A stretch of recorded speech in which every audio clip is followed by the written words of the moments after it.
Infection control and prevention, CE course. Infectious disease. Infectious diseases can cause pain, injury, disability, or even death. They help when pathogens such as bacteria, virus, or fungus enter a person's body and multiply. Recognizing when someone might have an infection helps you provide treatment and prevent the spread of the disease to others. Understanding how pathogens grow and spread will help you protect yourself and others from diseases. It's called chain of infection. It's in your book on page 114. It's listed in here. So to break the chain of infection, we have to use the standard precautions. Hand hygiene. Hand hygiene means cleaning your hand by hand washing with soap and water or using alcohol-based hand rub. You must make hand hygiene a constant part of your daily activity. Home care aides must wash their hands before performing any personal care task. Every personal care skill procedure includes the acronym SWIPES. It's listed here, so you can read it. Alcohol-based hand rub or hand sanitizers are another way to kill germs on your hand that you can use. However, if your hands are visibly dirty, soap and water are still the best choice. And when you are using hand sanitizer, you have to look at the product. It's advisable if it is 60 to 95% ethanol. And when you are applying on your hand, put a palm full of product in a cupped hand, enough to cover all surfaces. And you have to rub your hands together, covering all surfaces, and rub until dry. That should take about 20 seconds. Now let's talk about gloves. Gloves provide protection for you and the client. Proper use of disposable gloves helps you avoid spreading germs from one person to another. You must wear gloves all the time, but especially when you have a direct contact with blood, body fluids, or mucous membranes, or handling things that are contaminated with germs, or when you provide first aid, or if you have contact with a client who has an open wound, and things like that.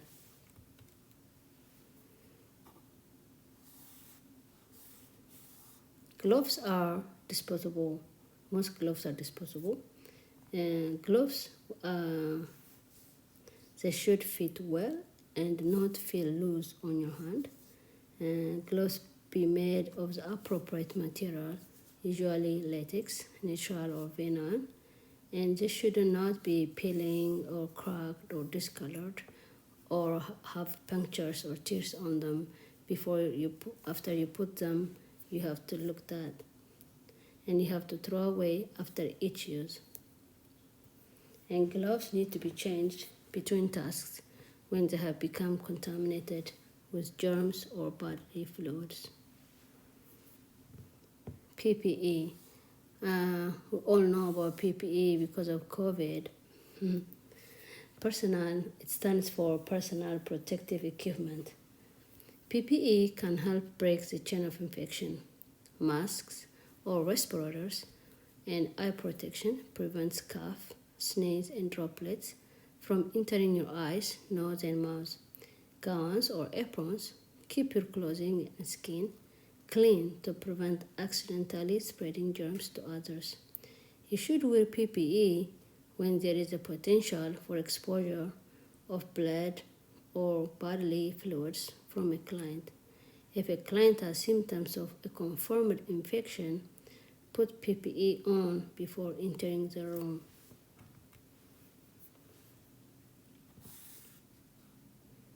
As you can see, this guy has a full PPE on.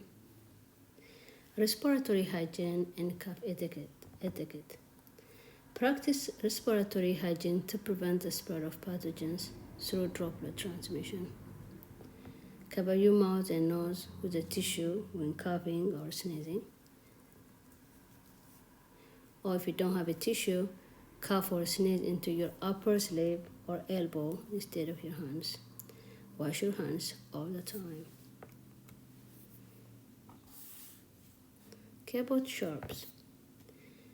Sharps, let's talk about sharp safety. There's always sharp things if you have like a diabetic client in your home, or if you have someone checking their blood sugar, or if there's someone who's taking medication with a needle. Syringe, needles, blades, lancet, and other sharp items can puncture your skin and expose you to the blood-borne pathogens. Many sharps come with built-in safety devices such as retractable needles or plastic cups or sheaths. One important sharp safety device is a sharp disposal container. These are strong plastic containers that cannot be punctured by a needle. They are usually red. I see them red a lot. Here it is. Be aware of where you might find needles or other sharps in your workplace. We have to handle needles safely. Do not bend, recap, or attempt to remove the needle from a syringe. Do not break any needles, or do not place used sharps immediately in the appropriate place or put the sharp things immediately in the appropriate container like that. Sharp safety containers should be disposed when the container is 3/4 full. Never overfill a sharp container.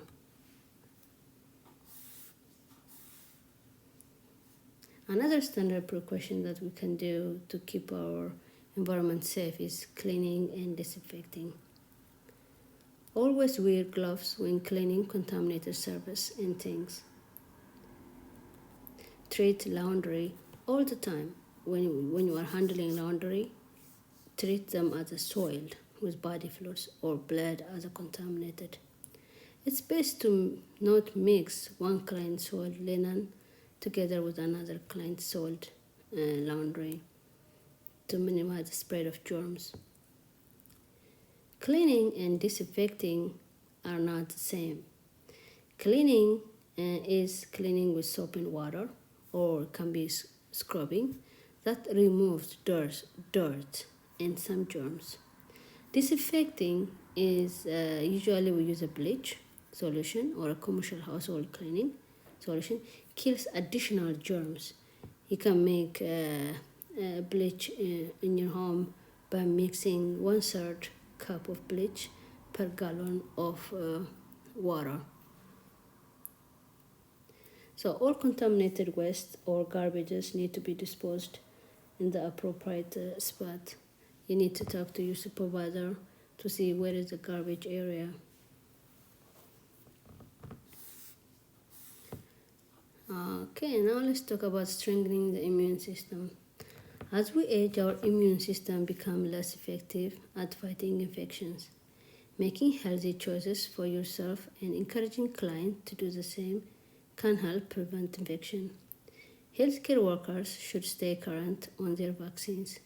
Because you work directly with clients and handle bodily fluids, you are more likely to get and spread the disease. Infectious diseases can be extremely dangerous. There are several ways that home care aid can prevent the spread of infection. Knowing and watching for the symptoms of common infection, like washing hands, following standard precautions, and using proper cleaning and housekeeping measures all keep clients and caregivers safe. Bloodborne pathogens and diseases. The three most common bloodborne diseases caused by bloodborne pathogens are hepatitis B, they call it Hep B, hepatitis C, HIV, AIDS. Syphilis and the West Nile virus are also caused by blood-borne pathogens. Okay, now let's talk about Hep B. Hepatitis B or Hep V is a viral infection that affects the liver. It's a more common infection and it's contagious. Approximately 90% of adults infected with HPV will recover. Some people exposed to HPV may not have any symptoms. You have the vaccine, that's a good thing. How about Hep C? Hep C is also a viral infection of the liver that may cause chronic inflammation with possible scarring or cirrhosis and cause permanent liver damage. CDC report that 75 to 85% of people who become infected with HCV will develop a chronic infection. There are no vaccines currently available, but there are several medications available to cure chronic hepatitis C. HCV and HPV can be spread through contact with dried blood. I'm gonna skip about HIV here because I'm gonna talk about it later. How blood-borne pathogens spread in the workplace. Blood-borne pathogens spread under special circumstances. However, not all contacts can spread blood-borne pathogens.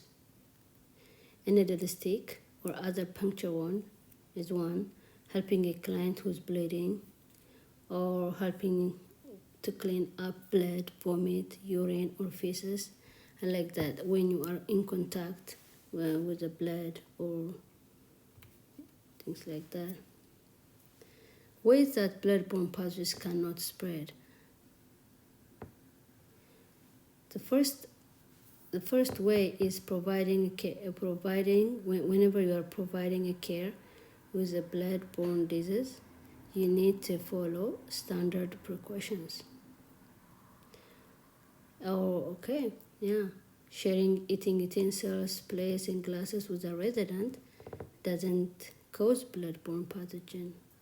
Or sharing bathroom, or hugging, or shaking, or holding hands doesn't cause blood-borne pathogens. When do we expose to blood-borne pathogens? So it's listed in here. Anytime a person comes into direct contact with blood or other body fluids, there is a risk of exposure to the blood-borne pathogens. Home care aides should know what to do right away if they are exposed. So usually it's listed in here, type of exposure are listed here, and what to do are listed here. Now let's talk about HIV.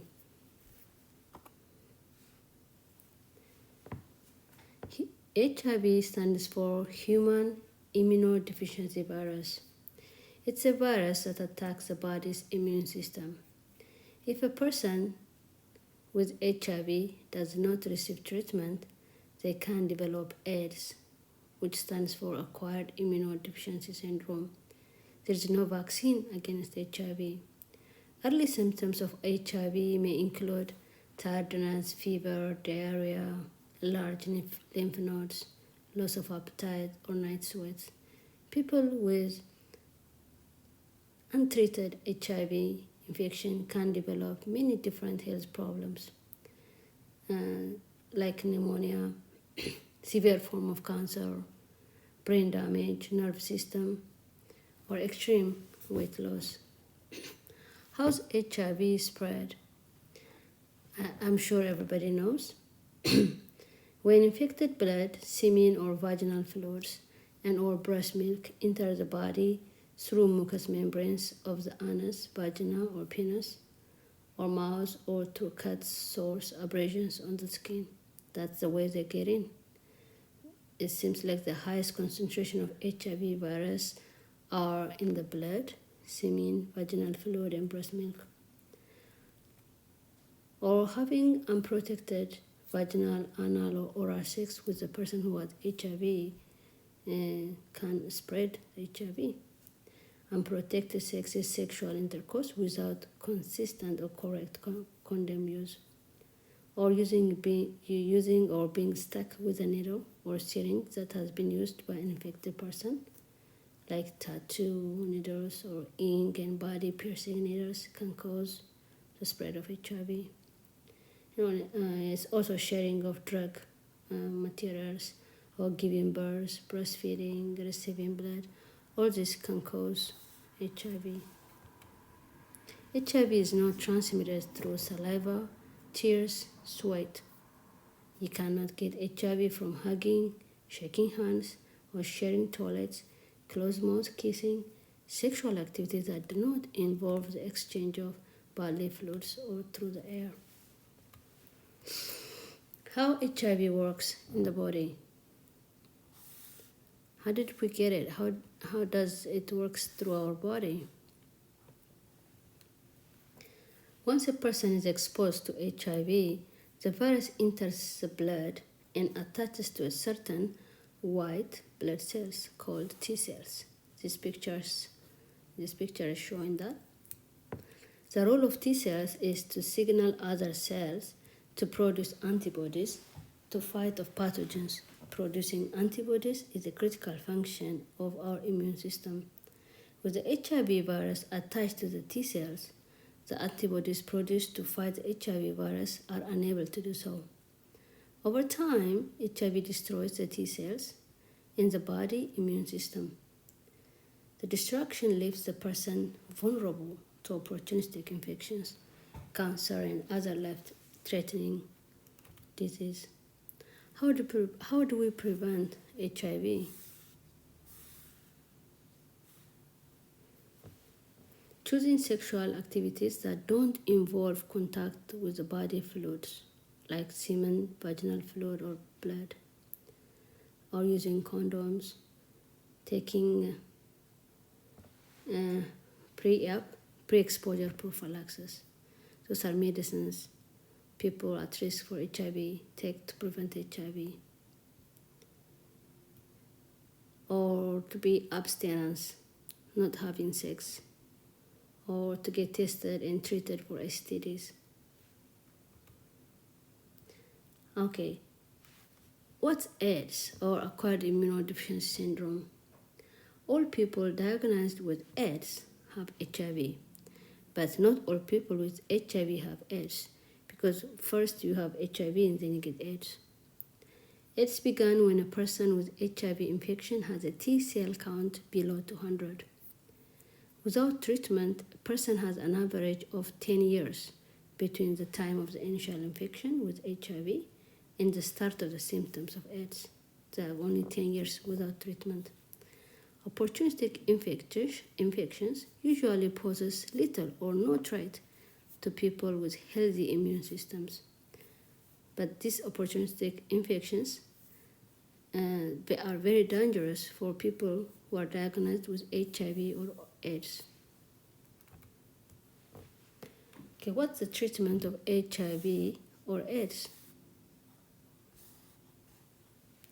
There is no cure for HIV, but it's treatable. In fact, most are able to take simple once-a-day medication to treat their HIV. It's called antiretroviral therapy, ART. That this therapy reduces the amount of HIV in the blood. Treatment can lead to a viral load so low that it's referred to undetectable viral load. When people living with HIV achieve and maintain undetectable viral load, they cannot sexually transmit the virus to others. This progress in treatment is called U equals U. The first U is undetectable and the second U was untransmittable. U equals U is a treatment as prevention strategy at this time.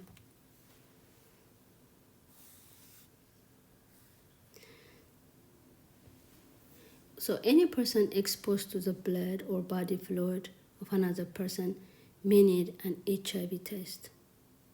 The time between when a person may have been exposed to HIV and when a test can confirm whether they have the virus is called a window period. The window period varies from person to person and depends on the type of test used to detect HIV. It can be as short as 10 days or up to 3 months. According to the CDC, you should be tested for HIV as soon as possible after exposure to kidney baseline. You must give a verbal or written informal consent for HIV testing. Testing can be either confidential or anonymous. HIV infection and AIDS are medical conditions that are considered disabilities under the Washington State Law Against Discrimination and the Federal Americans with Disability Act. This means it's illegal to discriminate against someone who has or is believed to have AIDS or who is HIV positive. Generally, infection with HIV can cause distress for those who have HIV and for those who cares for them. I think we are over here. So often caregivers may have similar feeling to the person living with HIV. Caregivers may experience the same isolation as the person with HIV infection, or finding a support system, including qualified counselor, can be just as important for the caregiver as for the person who has HIV. Most people, or some people with HIV or AIDS may become socially isolated, which can lead to loneliness, and other mental health issues, including depression and thoughts of suicide. There are some stigma associated with it too. People living with HIV may face negative attitudes and discrimination. This can cause harm and prevent the person from receiving the care and support they need. Always treat people with respect and dignity regardless of the HIV status. Maintain a client's confidentiality. Do not discuss their HIV status with others unless necessary for their care. Stop stigma. Thank you very much.